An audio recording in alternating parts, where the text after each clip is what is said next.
Okay, so kami ay paalis na ngayon.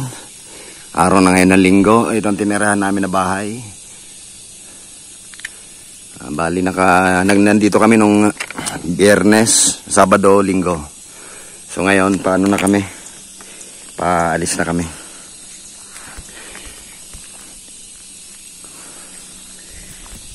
Nauna na yung mga kasama ko. At nagpahuli ako kasi nag-pack up pa ako ng mga gamit-gamit ko. Okay, babalik rin ko lang itong camera para mas maganda yung kuha.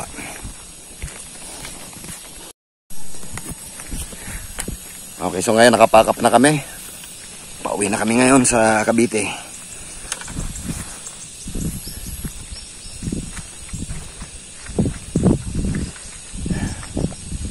Medyo nag-aambon ngayon sa lugar na to dito sa General Nakar. Timing na nung pagpunta namin dito ay hindi panahon ng isdaan, kaya hindi kami nakahuli sa pamimingwit sa dagat. Pero nung nasa ilog kami sa Talon, ngayon si Pareng Benjang kahuli ron. Pati man lalaot dito, hindi sila lumalaot kasi nga alam nila yung kalakaran dito. May buwan, tapos lagi pang nag-uulan, kaya walang huli. Walang nangingisda sa laot. Napakaganda ng isda rito, ng dagat dito, kaya lang walang isda na mahuli. Gawa ng pag may buwan daw, walang mahuling isda. Maski sa gabi hindi sila napalaot.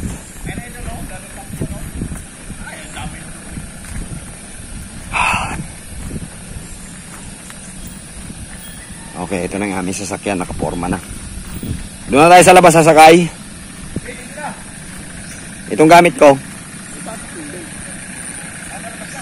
Sa labas na, baka mabalahaw tayo. Ano yung gamit mo? Idol, ipalagay muna yung gamit ko.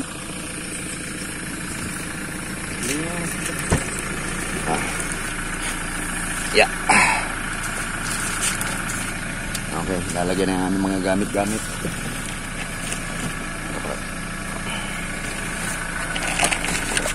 Dalawang bagang namin dalawa.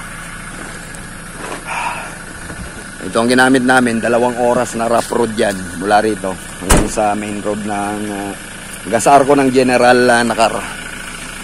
Hello. Anong oras ba ngayon? 7:30. Okay, 7:30 kami rito. Update ko na lang kayo kung anong oras kami makakarating ng Cavite. Kung ilang oras talaga.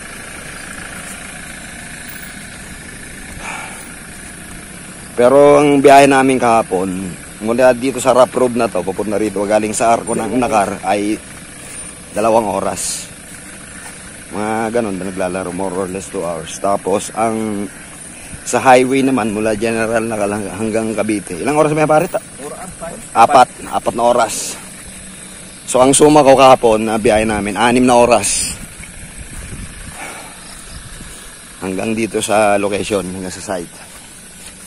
So malalaman mamaya kung 6 na oras din. Parang rin palang Pangasinan Pasay. Oo, 6 na oras biyahe natin nun eh. Sana hirap naman nun, nasa CR ako eh. Tabi ko CR po. Nakaupo ako sa barandilla. Wala akong nakikitang tanawin.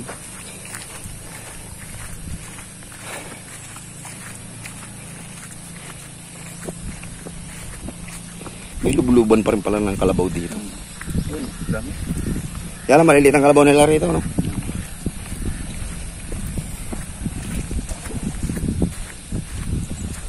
Tutubig din pala sila rito. Sa probinsya, malalalim yung ron, tsaka malalaki yung lubluban. Kaya lang, pag umahon yung pare, yung mga linta, grabe. Itim na itim, may balahibo pa. Yung mga matatanda nito. Pagka tinanggal mo yung tagas yung dugo eh. Sa kalabaw, balat na ng kalabaw yun ha. Ay, okay, dito na kami sa main road. Ready for take off na kami. Pero rough road pa rin itong main road na ito, yan. Ganito kaluwang ang kanilang rito. Kaya lang rough road.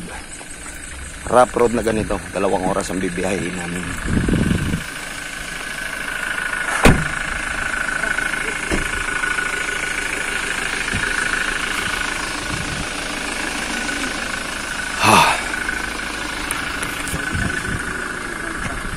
Okay, ito si Ryan. Kami payao na. Jimmy, kami ikaw na ho. Thank you po. Salamat sa pagpunta nyo rito. Yeah, ito na kami. Thank you. Jimmy.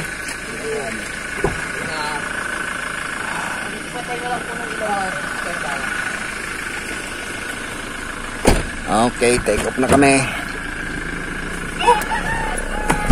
Ay, ginlupa. Ngayon ko palang nararamdaman yung sakit na mga hita ko eh. Grabe yung kahapon, yung epekto ng panahog natin sa mga batuhan. Yan na yan, pagkabili, alam na natin ang daan na yan. Okay, dito na kami. Pwede na siya Gawin na muna. kami. Ay, kakaawa naman to, mag-aantay lagi. Maganda makabili. Okay, bubuksan ko tong camera para nabivisualize nyo yung yung lugar na pinanggalingan namin, yung way. 7 million. Ay, 6 to 7. 17 hectares, ano? Hindi, ano lang, 3 hectares. 3 hectares? 3 o 2 hectares. Putang mura na yun. 6 million. Oo. Magkano nga pinapataka noon? 2 hectares. 20,000 square meter yun. Parang mga 3,000 lang. Ano? 3,000 square meter per square meter. Pero magtatagal dito talagang ano. Ayan o, dito, lupa ito eh. Oh. Pagdating ng 3 years hanggang dito. Yan, parang walang buhangin kasi walang bato dyan. Oo. High tide, ano? Hindi. Malalim yung low tide ka mo. Low tide ba yan? Oh. May shoulder yung one eh. Talagang ano dito. Buhangin. Parang mapabong ng resort dito. Hindi, parang ang mangyayari doon, investment mo lang yung pera mo dito. Tapos meron kang caretaker. Yung si Alon. Wala namang ano yun eh. Pasado ro dyan, pasado. Walang alam. Ay, binabara namin ni Ryan eh. Tayo, ayan. Pero yun nga, nakakaawa siya sa bandang wala siyang pamilya talaga.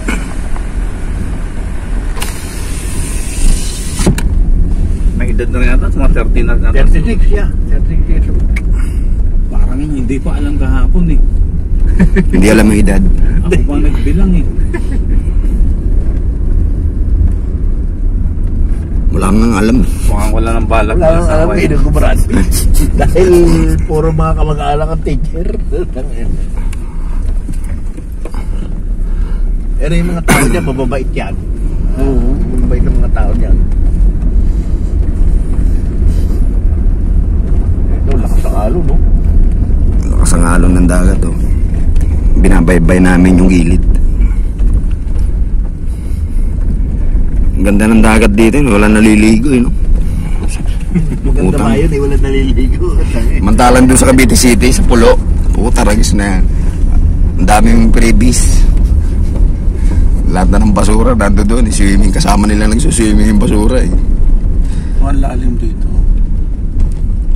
Blue pala sa manahan. May party diyang mabuhangin, may party diyang mabato. Tataka ko, walang isdang manghuli. Wala naman masyadong mga taong nanguhuli rito.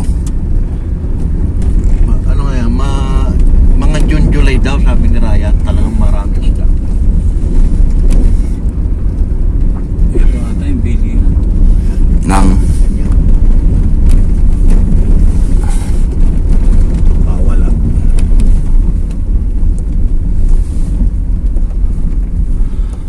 Meron na yun. Wala din daw huli, 3 araw nang walang supply, walang mahuli ang mga tao. talagang walang mahuli mga tao. Walang naraot. Eh, bagsakan na yan. Walang nakapagdala pa. Alat ang dagat na yun. Mauna na kayo, sir. Yung panta, kaya meron. Titingin tayo. At naghahanap kami ng banagan. Papahanap kami. Remembrance pa uwi. Wala raw negative dito sa lugar na to. Gawa ng wala nga nalaot. Malas naman ang punta natin. Kasi wala kayong nahuli sa dagat. Malat. Dapat pumunta kayo ng Pulilio eh. Hindi, ano kasi, yung may buwan. Ayaw nga maliwanag eh. Kaya hindi makahuli talagang ano, kitang-kita kasi ng mga ano yun. Kahit sa amin sa Balayan, pagka ganyan may buwan, walang nalabas na ano eh. Buti pa sa ilog. Kasi kalat-kalat ang isda. Pagka ganyan, hindi katulad ng pag yung walang buwan, eh talagang umpok-umpok lang sila. Maglagay ka ng ilaw, doon sila mag-iipon-ipon. Oo, yun.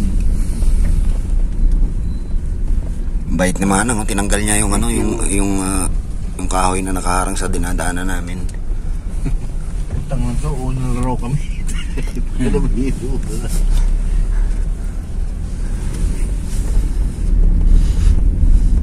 Hindi kaya nilagay lang niya yung ano na yun, yung kahoy na yun, para kunyari mabait siya.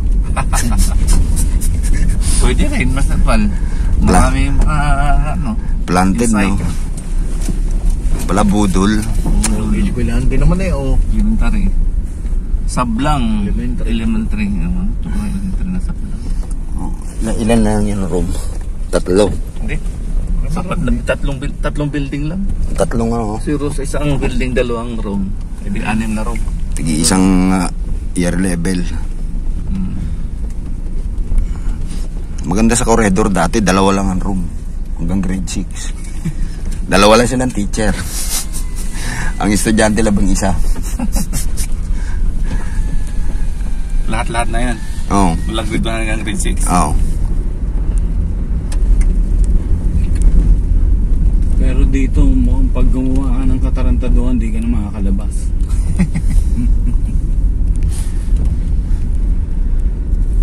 Sigurado nakatimbre ka na dyan sa ano eh.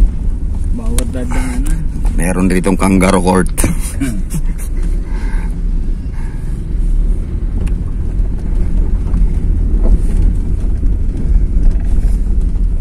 Ibig sabihin, yung mga bundok na yan, sakop na ng Sierra Madre yan. Sa kabila puro bundok. Dito naman sa kabila puro beach.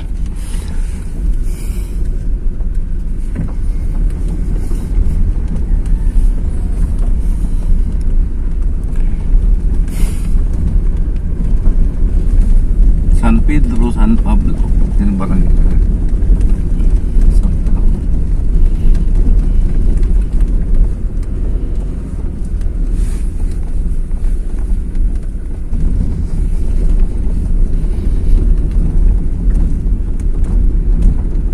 Dagat. So maraming bangka rito. Daungan. Walang pumalaot. Wala kang tao sa mga bangkay. Yung alat naman ang punta natin. Wala. Importante na experience. Ang experience na idol yung muntik kang gumulo.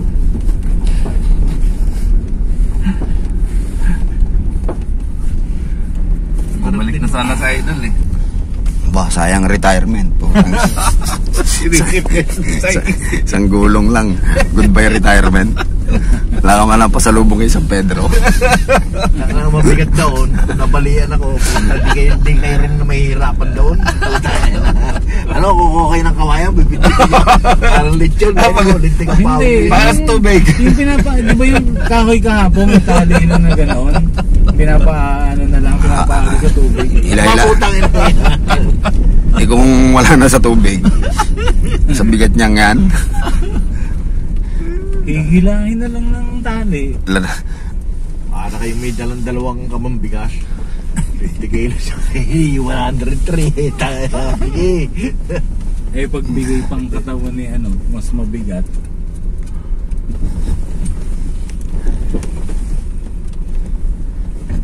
nababasag kasi yung lupa, yun ang problema ron eh. Kaya nga eh. Pag-apak mo eh, Parang dumugdulas kayo. hindi stable ang lupa eh, buhag-hag. Lalo na kayo na may bay doon sa may tubo. Putang na, bumaba ako doon sa Andun. ilog. Putang na, hulog ka dyan. Mas mahirap sa tubig eh. Dami kong dala, dami mababasa eh, 2 cellphone. Kaya naman doon sa may tubo. Kasi may mabibitinan ka naman tubo eh. Parang ang lalakaran niyo yung kapraso din Oh, lang. kaperasong slide. Wala na. Pagka kayo nag-slide doon, patay. Okay lang yun, tubig na mabagsakan mo. Tubig. Kasi tubig ba? Bator-bator yun eh. Bato?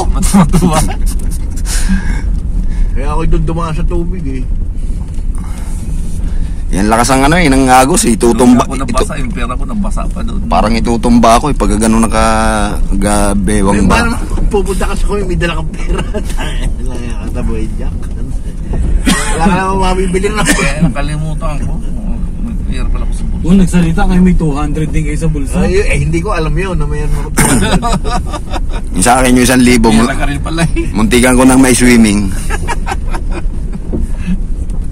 Yung ibibili sana namin ni Ryan ng kwan, ng isda kahapon. Negative lahat kahapon, wala lahat ng ano, pinunta namin yung mga maglalaot. Wala. Mga binibili nyo kapon? Oo. Talagang malas nga ang dating natin dito. Yung ganda ng ano nila, palengke ron eh. May nasa gilid na ng kalsada, may mga parang rep na nakabalagbag. Bubukas ka na lang doon, titignan mo kung may mga huli. Lahat negative. Dapat dito may isang konsehal ng bayan na taga-nakarpa dito sa barangay dito para mas yung daan dito. Kita mo naman yung improvement na yan. Pero yung mayor dito, hindi man lang niya i-project to, malaking pera sa kanya to. Oo. Tangka yung daan. Malaking pera na sa kanya, ang laking bango niya pa dito sa mga ano. Taga rito. Oo, siguradong sa kanya na boto nun. Yun may pwede mong hingi sa national budget.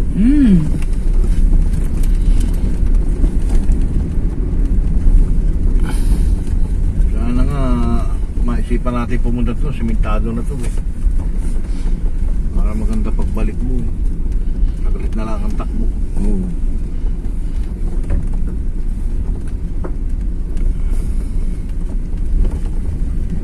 Sa kabila, puro bundok.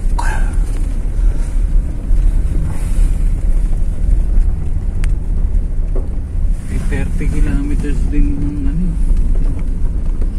Ayun, naka 3 kilometro na tayo. 27 pa. Dadating tayo 9:40.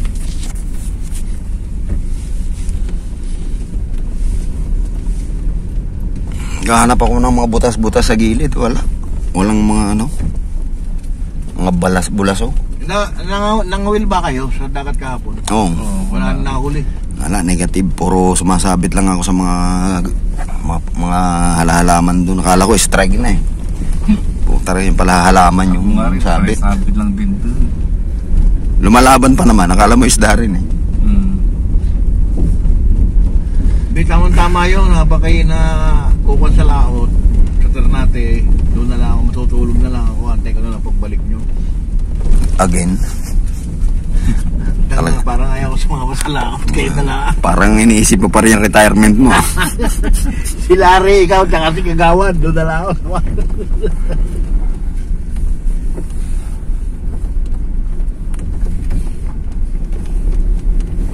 Ano pa pinampapain nila ron? Ewan ko kay Kagawad, tatanong. Tanong mo para ma-prepare namin. Baka Kalimitan niya, hipon. Kaya nga para malaman namin kung anong hinahandang pamain. Depende kasi sa lugar eh. May lugar na hindi nanginginain ng ano, na artificial. Kasi nagkakausap kami, kuya, galing kami daw, nakahuli ako ng 3 malalaking ganito. Pinamigay ko nga sa mga tropa niya. Pamain yung hipon, no? Magkano kilo? Yung- Tapos mahuhuli yung ano lang. Eh kung Marte isda doon, gusto nila first class. Yung nahuli ni Benjak, yun lang mahuli mo. Kasi isa-isa naman na nahuli ni Benjak doon sa ilog. Wala eh. Nung nagsip ano kalaki, Bubulabog na yun. bulabog, natakbuhan ha. Tsaka yung nagano kayo ng bato. Rinig kasi yun sa ilalim eh. Wala na eh. Take the next right. Takbuhan na ata. Ano yun eh, pulo-pulutong yun eh. Kaya nga eh. Nung unang silip po, ang dami. May butas yun, lahat nagpasukan na sa butas nila. Nakakuha ko, tapos wala na. Pag silip ko, walaan na. Yung nakita mong butas doon pare, ano yun, malalim yun, yung bilog. Malalim mo, Tap- Sabay, Ano kaya yung butas na yun? ano yan, papunta doon sa baba lang din. Sa Baka- elevated naman eh. Baka nando doon yung apo ng anakondang hinuli nila. Butas yung silip namin. Di ba eh. sinilip ni Ryan? Oo. Basta ka ako. Ang laki ng butas eh, kagari nola eh. Lak niya. Baka may mga palos na tago doon. Baka nga doon na naglalagay ang anaconda. Dito nga. Tingnan natin yung Montero. In 200 meters, continue straight. Oo nga, yung Montero.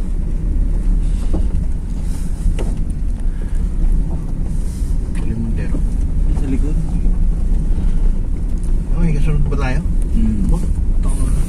Mamaya paunahin na natin yan. Malaki-laki gulong yan eh.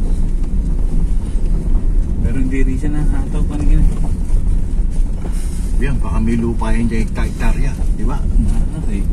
O baka yan yung nandun sa may resort? Yung mga salubong natin, malay natin, may mga lupa yun dyan, di ba? Ano, Benjak? Yung mga sasakyan magaganda.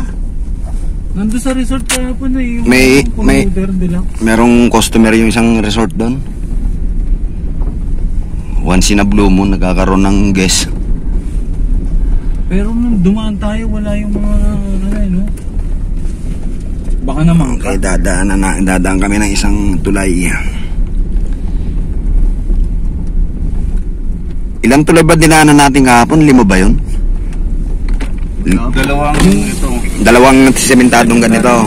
Dalawang sementadong tulay ang dadaanan namin. At saka 3 tulay na kahoy. Ang dami naliligo sa ilalim ng tulay. Oh. Crystal clear pa rin yung... Wala na. Ito na makita yung ano. Ang dami naliligo sa ilalim ng tulay. Linis niya ito. Kitang-kita yung linaw ng tubig. Ay, ibig sabihin, yung bawat tulay na to, meron talagang ano, hanging bridge. Dati nung ano, hindi pa nga ito nagawa ng tulay. Puro. Ayan na yung dagat, oh. Bukana na yung dagat. Unang tulay pa lang to, bali 5 tulay ang tinawiran namin kahapon. Eh. Pangalawa na to. Na tulay? Pangalawa na to. Ah, pangalawa na ba? Di ba may tulay na akong doon? yung sa doon mismo malapit sa Kinaraya. Hindi kasama yun. Hindi naman tayo lumampas dun.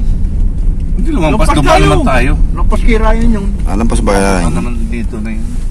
Oo, yun dapat doon tayo yung may nagsuswimming na ano, naka-swimsuit. Oo. Doon yun. O dalawa lang lang tulay na semento. O yan talaga natin puro kahoy na. to. Puro 3 tulay na lang na kahoy ang dadaanan namin.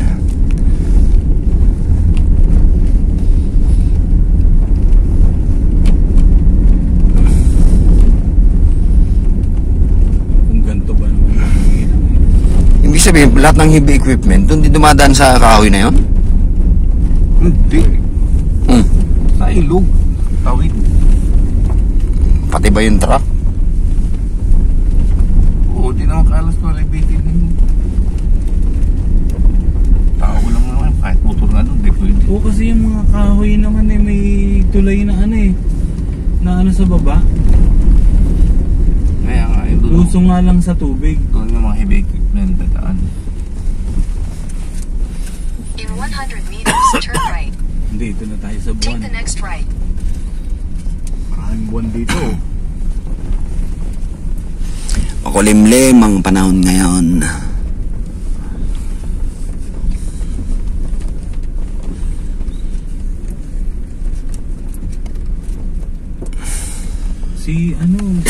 Si Ryan nag-uurasyon doon sa 2 malaking bato kahapon eh, no?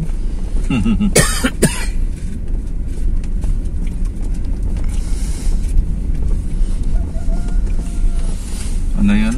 Sumpa yun. Baka hindi tayo maano ng mga inkanto. Parang Tabi-tabi. nagpapaalam. Sa paalam. Continue for 7 kilometers. Nako po. Narinig nyo yun. 7 kilometers na ganito pa rin rough road.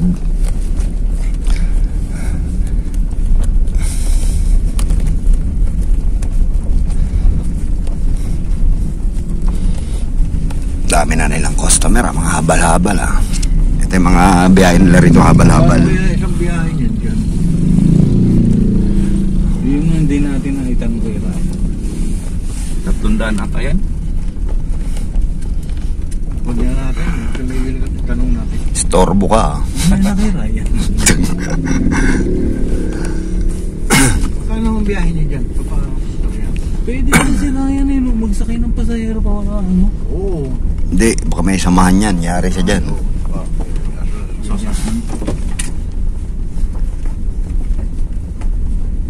Kilala ng mga pasahero, ng mga driver na yan, yung mga pasahero nila eh. At saka yung mga masada. Nakita ko siya may nakaangkas sa ganung bagong motor, patay.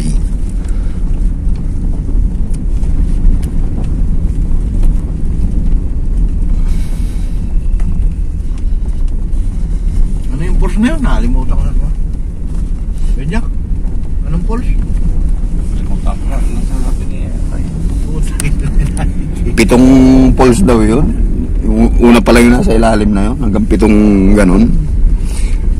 Sabi ko, Ray, yung pangalawang pulse. Ray, kalimutan mo, nag-usap tayo dyan. Mga kalahati daw yung lalakarin na ganun. Tapos doon pa dadan sa gilid ng bato na yon, ng taas-taas. Ilang bit. Bilas mo lang to. Halos 90 degrees ang pagkaka-slope niya. Meron lang lubid. Doon maganda ang sapatos ni Sarman. Pagkakit na yon. Doon sa batong yan. Oo, nakapit kasi itong sapatos ko sa rubber. Eh. Talaga yan eh. Hindi na rin. Nakaagos yung tubig.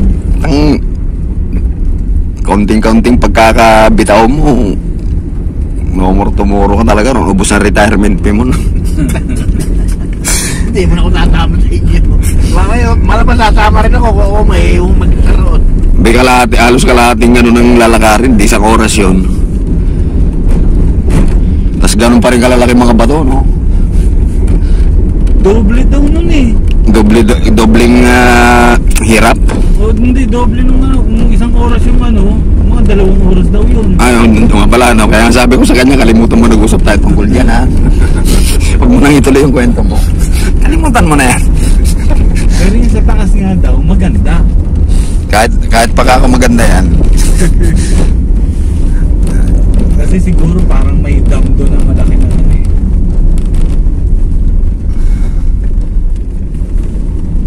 Hindi rin masyadong papatok yun. Sobrang layo. Hindi tatangkilikin ng ano.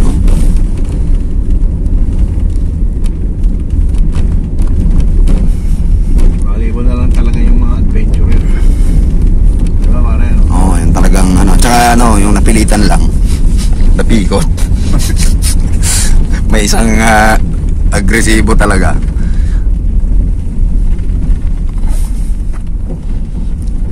Ito parang yung itsura ng dun sa Banyaga nung hindi pa nasisimento, no? Ang ganda talaga ng mga dalampasigan dito. Kaya lang walang katao-tao.